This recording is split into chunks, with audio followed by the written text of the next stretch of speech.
দর্শক, দেশের ক্রিকেটের হালচাল নিয়ে কথা বলছিলাম। আমাদের সঙ্গে আছেন সিনিয়র ক্রীড়া সাংবাদিক এম কায়সার। কায়সার ভাই, আমরা পরিচালকদের নিয়ে, আপনি বলছিলেন শেষ দিকে এসে, আমি পরিচালকদের নিয়েই একটা পার্ট করার কথা ভাবছিলাম। এই যে পরিচালকরা এক একজন এক এক মুখী হচ্ছেন, একজন পদত্যাগ করেছেন, একজন ক্রিকেটারদের নিয়ে কথা বলে নানা রকম একটা গুবলেট পাকায় ফেলেছিলেন। তারপরে আমরা দেখলাম যে একজন পরিচালকের বিরুদ্ধেই ফিক্সিংয়ের অভিযোগ উঠলো, তাকে তিনি ছিলেন অডিট কমিটিতে, সেখান থেকে তিনি স্টেপ ডাউন করেছেন। এদেরকে নিয়েই হচ্ছে এই বিসিবিটা চলছে। আসলে কি চলছে বিসিবিতে, আর এদের দিয়ে আসলে ক্রিকেটটা কতটুকু এগিয়ে নেওয়া সম্ভব এই পরিচালকদের নিয়ে? না দেখেন, আপনি একটা ম্যাচ তখনই জিতবেন যদি আপনার টিম ভালো থাকে, কিন্তু আপনার টিম যদি ভালো না থাকে তাহলে, এবং এক দুজন যদি ভালো খেলোয়াড় থাকেন, তাহলে আপনি সেই ম্যাচে হয়তো একটু কম্পিটিটিভনেসটা আনতে পারবেন, কিন্তু ম্যাচ জিততে পারবেন না দিন শেষে। তো বাংলাদেশ ক্রিকেট বোর্ডের অবস্থা কিন্তু তাই হয়েছে। এবং এই যে পরিচালকদের কথা বললেন আপনি, তারা তো এই কম্পিটিটিভ কোনো নির্বাচনের মাধ্যমেই আসেননি। তাদেরকে অনেকেই কিন্তু ক্রিকেট বোর্ডের সংগঠক হিসেবে অনেকে কিন্তু বাংলাদেশের অনেকে চিনত না, তারা হঠাৎ করে এখানে চলে এসেছেন। তা এর আগে যারা ক্রীড়া প্রশাসনে ছিলেন তাদের দয়া দাক্ষিণ্য এবং আমি মনে করি যে আনুকূল্য নিয়েই তারা ক্রিকেট বোর্ডে এখানে এসেছেন, এবং কোনো ধরনের কম্পিটিটিভ কোনো নির্বাচন ছাড়া। যে নির্বাচন হয়েছে 6 অক্টোবরে, সেটা একটা প্রহসনের নির্বাচন ছিল ক্রিকেট বোর্ডের। আমি নিজে সেটা প্রমাণ করতে পারবো, এবং আমি নিজে সেটা প্রমাণ করেছিও যে সেখানে কোনো নির্বাচন হয়নি। নির্বাচনের আগে আপনি অনেকে জিতে গিয়েছেন ভোটের মাধ্যমে। যেটা হয়েছে, that was simply a farce. এই নির্বাচনকে যদি আপনি নির্বাচন বলেন, তাহলে আমি মনে করি যে এর চেয়ে বাজে জিনিস আর হতেই পারে না। নির্বাচন একটা পদেই হয়েছিল, সেখানে শুধুমাত্র খালেদ মাসুদ পাইলট এবং দেবব্রত পাল, এই দুজনের বাদ দিয়ে আপনি বাদ বাকি সব নির্বাচন হয়েছে কিন্তু আপনার এক লোক দেখানো নির্বাচন। বিশেষ করে ক্লাব পর্যায়ে যে নির্বাচন যেটা হয়েছে, এটা হাস্যকর। এটা আমরা জানি যে কারা জিতছেন, যা শুধুমাত্র নাম ঘোষণা বাকি ছিল। আর দেখবেন যে আপনি ম্যাক্সিমাম যারা জিতেছেন তারা কিন্তু আপনার ওই তাদের প্রতিদ্বন্দ্বিতাই হয়নি, তাদের প্রতিপক্ষ কেউ ছিলেন না, তারা এমনি নির্বাচিত হয়ে গিয়েছেন। সো এইভাবে যখন ক্রিকেট বোর্ডে আসবেন, যারা আসছেন তারা এসে, আমি মনে করি যে তাদের উচিত ছিল যে আরও একটু সফিস্টিকেটেড হওয়া, আর একটু নমনীয় হওয়া, এবং নিজেদের বিদ্যা বুদ্ধিকে নিয়ে ক্রিকেটটাকে সামনে এগিয়ে নিয়ে যাওয়ার জন্য। কিন্তু তারা এখানে এসে অনেকে নিজেদেরকে জমিদার ভাবতে শুরু করে দিয়েছেন। কয়েকজন ক্রিকেটার যেভাবে টাকা পয়সার হিসাব চেয়েছেন এবং যেভাবে বলেছেন যে ক্রিকেটাররা এত বেশি ডাব খায় কেন, আপনি ক্রিকেটারদেরকে টাকা কমিয়ে দেওয়া উচিত, বা ক্রিকেটাররা যদি বাংলাদেশ যদি বিশ্বকাপে না খেলে তাহলে ক্রিকেটারদের ক্ষতিপূরণ কেন দেওয়া হবে? বাংলাদেশ যখন খারাপ করে তখন তো আমরা তাদের কাছ থেকে টাকাটুকু চাই না, বা যে টাকাটুকু তারা বেতন পান সেই বেতনও কমিয়ে দেই না। তো এটা বলার অধিকার কি তারা রাখেন কিনা? কারণটা হলো যে এই যে আজে বাজেভাবে কথা তারা বলেছেন, ক্রিকেট বোর্ডের বা বাংলাদেশ ক্রিকেটের সবচেয়ে বড় স্টেক হোল্ডার ক্রিকেটাররা। আপনি তাদেরকে মর্যাদা দিবেন, আপনি তাদেরকে যদি অমর্যাদা করেন তাহলে তো আপনার অবস্থানটাই দুর্বল হয়ে যায়। সো এই যে তারা এসে এখানে নিজেদেরকে 5 মাস আগে তারা এসেছেন, এসে নিজেদেরকে জমিদার ভাবতে শুরু করে দিয়েছেন, আর বাদ বাকি সব ক্রিকেটার এবং অন্যান্য যারা রয়েছে তাদেরকে ভাবতে শুরু করে দিয়েছেন প্রজা। This is wrong.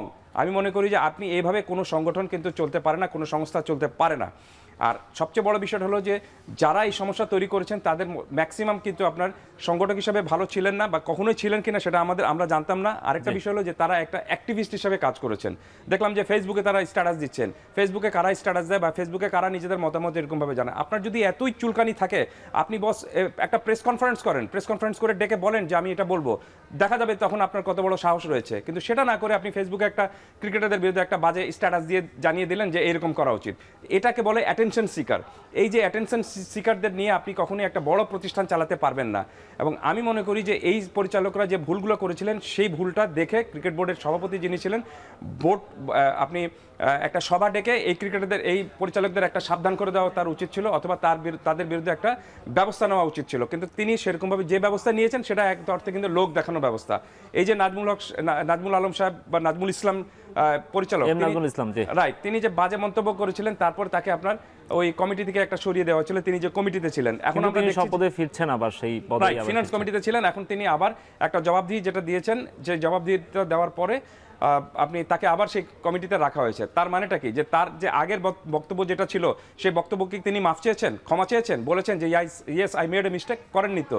তার মানে তিনি ক্রিকেটারদেরকে নিয়ে যে মন্তব্য করেছিলেন সেই মন্তব্যে তিনি স্ট্রিক্ট রয়েছেন এবং সেটা তিনি বিশ্বাস করেন। তো তিনি বিশ্বাস করেন যে ক্রিকেটারদের বিরুদ্ধে এরকম বলা যাবে, তাহলে তাকে কেন একজন ক্রিকেটার বা সাধারণ মানুষ তাকে মেনে নেবে?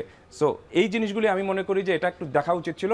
এবং কখনোই ক্রিকেট বোর্ডে বা যে কোনো প্রতিষ্ঠানে আপনি পরিচালক হিসাবে আসছেন, এর মানে এটা না যে আপনি একেবারে মন্ত্রী এমপি হয়ে গিয়েছেন এবং সব ক্ষমতার অধিকারী হয়ে গেছেন, আপনি যা বলবেন সেইভাবেই চলবে, সেটা হতে পারে না।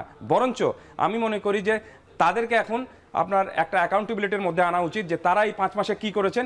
এই পুরো ক্রিকেট বোর্ডের যে 25 জন পরিচালক রয়েছেন, এই 25 জন পরিচালকের একটা আপনার এই একটা জবাবদিহি দেওয়া উচিত যে আমি 5 মাসে এটা করেছি, এবং সেটা যদি তারা করার মতো সাহস বা দক্ষতা দেখাতে পারেন, আমি তাদেরকে স্যালুট দিব।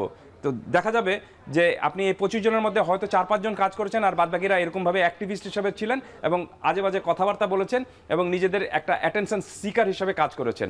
সো এই জিনিসটা আমি মনে করি যে অবশ্যই ক্রিকেট বোর্ডের যা পরিচালক যারা রয়েছেন, যে মিস্টেকগুলো তারা করেছেন, এই মিস্টেকটা তারা দ্বিতীয়বার যদি আবার করেন, আমি মনে করি যে তাদেরকে আর তাহলে এখানে রাখাটা উচিত হবে না।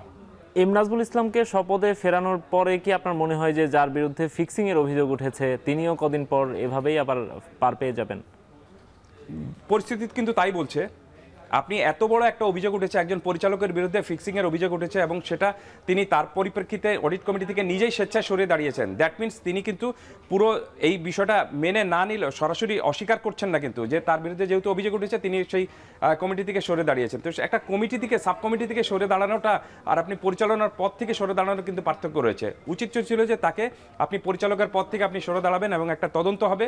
এই তদন্ত যতক্ষণ না পর্যন্ত একটা আপনার সুষ্ঠু তদন্ত হয় এবং এখান থেকে একটা রিপোর্ট আসে বা রায় আসে, তার আগ পর্যন্ত আপনি আপনার পদে থাকতে পারবেন না। এই বিষয়ে একটা সিদ্ধান্ত নেওয়া কিন্তু উচিত ছিল, কিন্তু সেটাও ক্রিকেট বোর্ড নেয়নি। তো আমার কাছে এই কারণে মনে হচ্ছে যে এই পরিচালকদের বিরুদ্ধে যে আজে বাজে মানে যে কথাবার্তা তারা বলেছেন এবং অনেকের বিরুদ্ধে যেভাবে অভিযোগটা উঠেছে, তাদের দিন শেষে দেখবেন যে তাদের বিচারটুকু ঠিকমতো হচ্ছে না বা তাদের আপনার তদন্ত ঠিকমতো হচ্ছে না। এর ফলে যেটা হবে যে ক্রিকেট যেভাবে চলছিল এইভাবেই চলবে, এবং যেভাবে সবাই সমালোচনা করছে এভাবেই সমালোচনা করবে। আমার মনে হয় না যে মানে বড় কোনো ড্রাস্টিক কোনো ধরনের চেঞ্জ আসতে পারে, যদি না তারা নিজেরা মানে নিজেদেরকে ঠিক করে নেন। কায়সার ভাই, আরেকটা ব্যাপার হচ্ছে আমরা দেখলাম যে এইসবের মধ্যেই একজন পরিচালক পদত্যাগ করেছেন, আরো কয়েকজন পরিচালক পদত্যাগ করবেন বলে একটা গুঞ্জন আছে, যদি আমরা এখন পর্যন্ত তাদেরকে পদত্যাগ করতে দেখিনি। এটা কেন হচ্ছে? ইশতিয়াক সাদেক কেন পদ ছাড়লেন? কেন আরো কয়েকজনের এই গুঞ্জনটা তৈরি হয়েছে? এটা আমি মনে করি যে ক্রিকেট বোর্ডের মিডিয়া কমিটি এত ধরনের কথা বলে, তো এই ধরনের এই বিষয়গুলো কিন্তু তাদেরকে পরিষ্কার করা উচিত ছিল যে একজন ক্রিকেট বোর্ডের পরিচালক এই পর্যায়ে যখন আপনি দায়িত্ব ছাড়বেন, সেটাকে যদি শুধুমাত্র আপনি ব্যক্তিগত বলে কারণ বলে যদি আপনি সেখানে ফয়সলা করে দেন, সেটা কিন্তু সমস্যা আরও তৈরি করবে, আরও বেশি গুজব ছড়াবে, আরও বেশি গুঞ্জন ছড়াবে।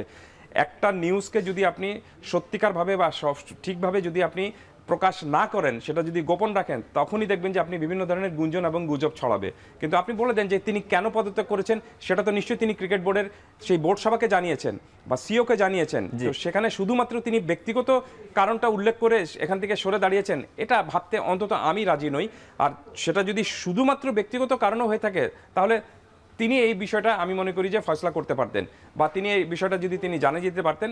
এত কথা বলা হয় মিডিয়া কমিটির সামনে এসে, বা মিডিয়া কমিটি এত কথা বলে, এটা জানিয়ে দিলে প্রবলেমটা কী ছিল? তাহলে দেখতেন যে আপনি মানে অনেক ধোঁয়াশাটা কেটে যেত।